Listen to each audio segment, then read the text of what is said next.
Hi friends, good morning.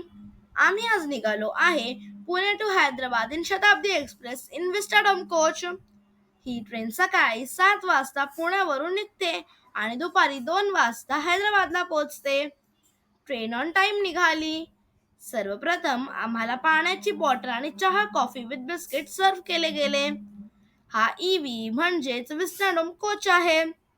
याच्या window मोठ्या आहेत, ज्यामुळे तुम्हाला विंडो बाहेर पॅनोरामिक व्ह्यू दिसतो आणि वर ग्लास रूफ आहे आणि आमच्या सीट्स 360 डिग्री रोटेट होणाऱ्या आहेत. हा एक्सपिरियन्स खूप छान आहे. बाहेरचा सुंदर व्ह्यू बघत असताना ब्रेकफास्टची वेळ झाली. ब्रेकफास्टसाठी मी सेपरेट डिटेल व्हिडिओ बनवला आहे. या ट्रेन तिकीटमध्ये morning tea, coffee, breakfast, soup आणि लंच हे सगळं तिकीट प्राइसमध्ये इन्क्लुडेड असतं. लंच टाइम झाला आणि आम्हाला गरम गरम लंच सर्व झाला.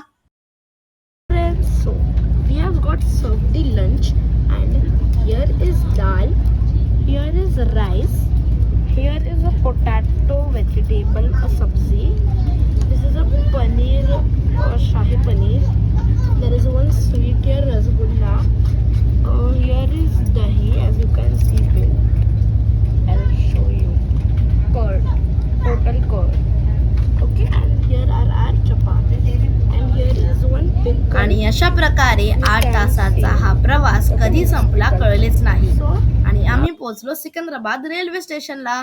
या पुढची जर्नी माझ्या कमिंग ब्लॉग्स मध्ये नक्की बघा.